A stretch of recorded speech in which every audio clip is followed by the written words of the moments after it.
Imagine that you're doing this presentation and all eyes are fixed on you. You can see people nodding in agreement. You can see people smiling. People are engaged. They're asking you questions. You feel confident. Not only is this possible, but this is something that can happen to you a lot sooner than what you think. My name is Michael Williams, and today we are going to look at how to captivate your audience with confidence.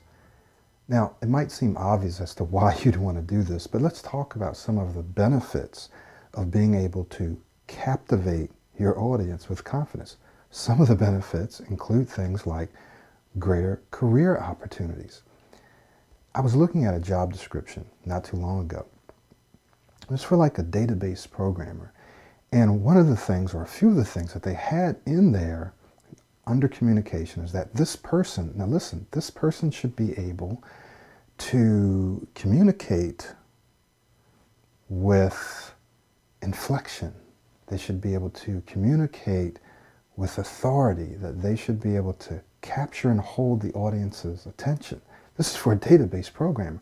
So imagine if you want to be in a leadership position, or imagine if you want to be in a position that requires you to speak, then one of the things that's going to happen is that you're going to be required to be able to captivate, that is to grab and hold your audience's attention. So the benefits are greater career opportunities. The benefits are, if you want to go for another job, being able to get that interview, crush that interview, because you're able to captivate and to project confidence to the people who are interviewing you. When you're able to captivate your audience, you're going to have a greater level, that is, you're going to receive a greater level of respect from people. You're going to be able to inspire, to encourage, to persuade, to influence people. Because if you're doing a presentation and people are yawning and they're looking all over and they're not paying attention, then it's going to be very hard for you to inspire, to encourage, to lead them, right? So you need to be able to captivate, that is, to grab their attention and to hold their attention all the way through your presentation.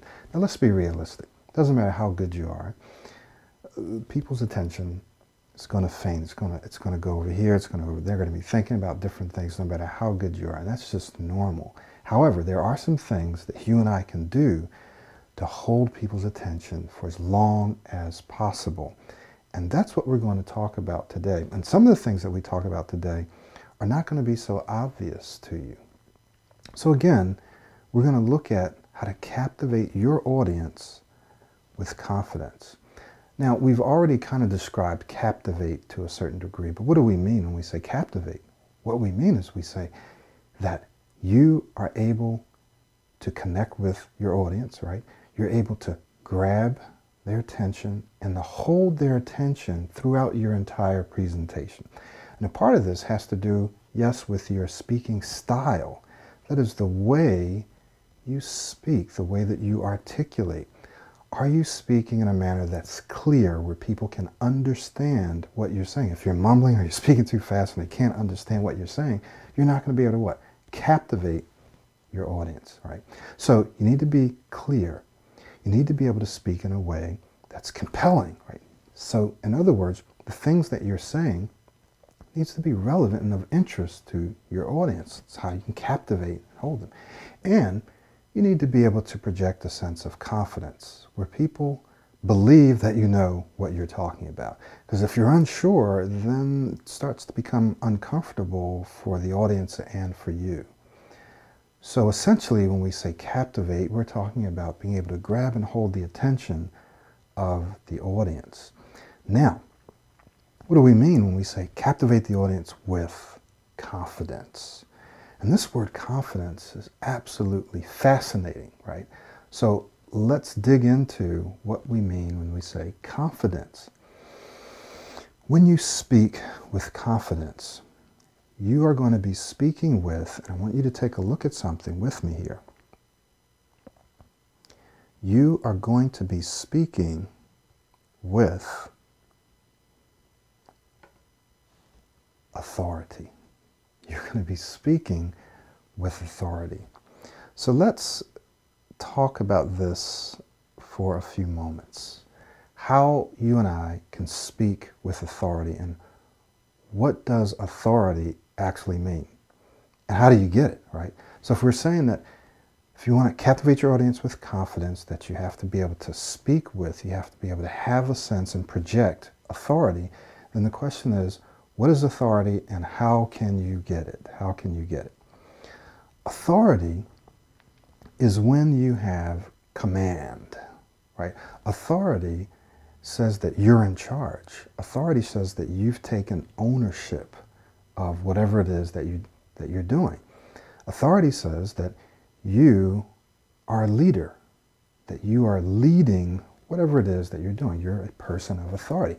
Have you ever seen someone who just walks in the room? I mean, you could be in a restaurant, an office, anywhere, and they walk in the room and there's something different about them. They have this sense of command, this sense of authority, even though officially they're not in charge of anything. But when they come in, you can just sense, you can feel that they just have a sense of command. It seems like they're in charge, right? They're in control. They're in a sense of authority. So how can you and I get that sense of authority, right? And how can we use it when we're speaking? Well, there's a few interesting things about the word authority. What is one of the words that you see when you look at the word authority? What's one of the words you actually see in authority? You see the word author. Right? So what's an author? An author is a promoter. An author is the originator. An author is a creator of something, right? It's the source of something. So if I'm a book author, that means I created the book. Hopefully I didn't cheat and steal the manuscript. But if I'm an author, I can be an author of a book, I can be an author of a video, whatever. If I'm an author, I'm the creator, I'm the originator. So one of the things about being able to communicate with authority is having a sense of ownership. That is, whatever it is that you're talking about needs to come from in here. Let me just give you an example. Have you ever seen someone speaking and they're looking out their notes and they're looking off at their slides all the time and they're not making a connection with the audience, right? So even if they wrote the material, but it seems like they're not real sure about it. It doesn't seem like they're the author of that material, because you would think if they're the author, they know it, and so they should be able to speak about it pretty much without having to read it, right? So when you speak with authority, you speak as though you are the source of whatever it is that you're talking about. How do you captivate your audience? You have to speak with a sense of authority. How do you get this authority? Where does it come from? I want to give you 3 characteristics, and in these 3 characteristics, we're going to describe how you can gain this sense of authority, okay? So let's take a look at this first one here. When you're speaking, let me just back up a little here. When you're speaking, jumped ahead of myself here, you want whatever you say to be purposeful, right? It needs to be purposeful, meaning it needs to be relevant to your audience. So if I'm talking about something and it's not important to you, that is, there's no purpose, at least there's no purpose for you, or if I'm talking about something that I'm not interested in, okay, why am I talking about this? I'm not going to be able to captivate anyone. I'm not going to be able to speak with authority because it's not relevant to you, right? So you're simply not going to listen. So whatever you're talking about, it needs to be purposeful, meaning it needs to have some meaning, it needs to be important to you and to who else? To your audience. It needs to be important to you and to your audience. Now, there's a 4-step system or process that I use and that I teach to help people prepare for presentations. And I'll give you an example. I just did a webinar. I did a series of webinars over the last few days. A young lady wrote to me a couple nights ago. She had just watched the webinar, and apparently she had 2 presentations that she had to do. And she said, well, I'm happy to let you know that I did these presentations and people were paying attention. They were listening. They were engaged. I felt confident and smooth. I did an awesome job. I did an awesome job. So this was just after a couple of days, right? So some of the things that I'm about to tell you, if not everything, you can use it immediately. You can use it immediately. So I'm going to give you the first step of a 4-step process. The first step, because it's one of the most important steps in how you can make sure that what you're talking about is purposeful and relevant to the audience. That it's important, right? The first step in this 4-step process, I can only give you one, is to anticipate the questions of the audience. Anticipate the audience, right? So you want to think about prior to your presentation, because no matter what, when you have a presentation to do, you're going to be anticipating that presentation anyway. So one of the things that happens, one of the reasons why sometimes people struggle with fear and anxiety is because they're negatively anticipating the upcoming presentation. That is, they're thinking, oh my God, I hope this doesn't go like the last time, and oh man, what if I forget? What if I freeze up again, right? They're negatively anticipating. What I'm asking you to do is to positively anticipate. That is, shift your attention away from what happened before, away from yourself, and think about your audience. After all, you're there to serve your audience. So if you shift your attention and you focus on your audience and you focus on serving your audience, giving them what they need, you simply don't have time to worry, to fret, to get anxious, to become afraid. You just don't have time. You don't have the energy. Shift your focus to your audience. Anticipate the questions of your audience. Okay, who's going to be there? What are their demographics in a sense, right? Who are they? Are they male, female, young, old, black, white, Asian, Hispanic? Who are they? Who's going to be there? Educated? Not? Ask those questions. Then ask, what are their questions? What are the questions they're going to have about whatever it is I'm going to say? If you're going for an interview, who do I think is going to be there? Well, what if you don't know? No problem. But what are their questions? Now, I'm going for an interview.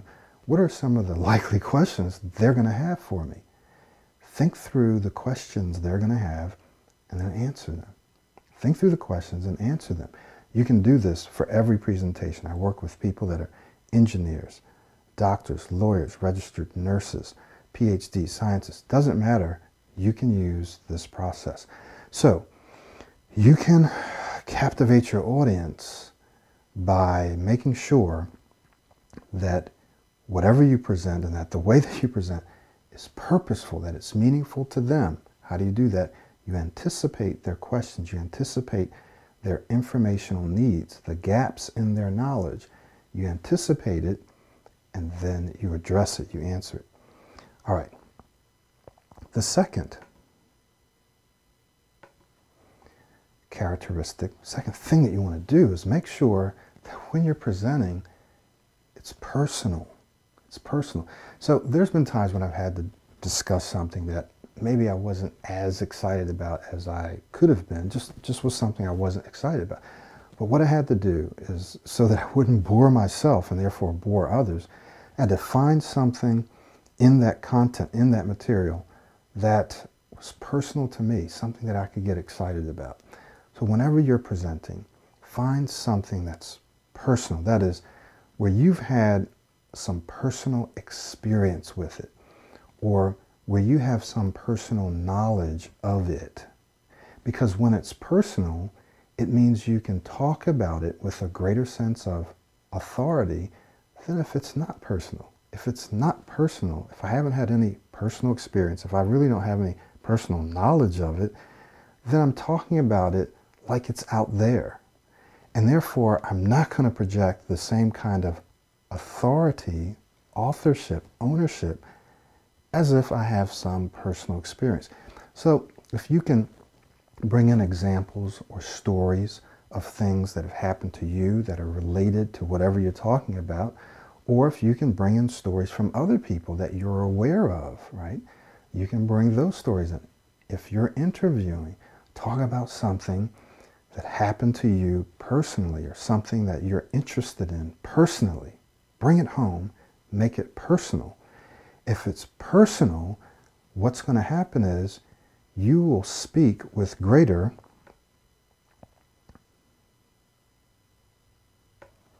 passion. That is, what you say will be more passionate. It will be more passionate. So let me just, let's dig in a little bit. You want to captivate your audience with confidence. You're going to have to speak. You're going to have to project a sense of authority. And you can do that when you're speaking from here. It's actually here, but let's just say here. When you're speaking from your heart. When you've internalized whatever it is that you're talking about. And that's going to be easier if you're talking about something that's meaningful to you and meaningful to the audience. How do you make it meaningful to the audience? Well, you can survey the audience. Sometimes I survey the audience right on the spot. Make sure that whatever I'm talking about is going to be relevant to the audience. If I don't have a chance to do that, then I anticipate the questions and the knowledge gaps of the audience so that I can make sure that I'm able to capture their attention because I'm talking about something that's answering their questions. Okay? So you want to make sure it's purposeful. You want to make sure it's personal so that I want to have some personal relationship with the material, with the information, with whatever I'm talking about. So I won't be bored to death. So that there's this sense of authorship, this sense of ownership of the information. It projects authority. I also want to make sure that I am passionate when I'm speaking. I tell people this whenever you're talking about something, whenever you're presenting, especially when you're interviewing, you want to make sure that you have a sense of energy and passion. I'm not going to want to hire someone who's just bored to death with what they're doing. It's not passionate. You're not going to want to really listen to someone, follow what they're saying. You're not going to want to be inspired or be led by someone who doesn't believe what they're talking about, doesn't believe in what, or someone that's not real knowledgeable about what they're talking about. So when you're passionate, what you're demonstrating is that this is important to you. This is something that you believe in, and this is something that you really, really want to communicate. You really want people to get it, to understand it, to use it to make a change, to transform their lives, transform their companies, or whatever it is. You want to be passionate about it. And it's passionate when it's personal, and when it's important. Okay?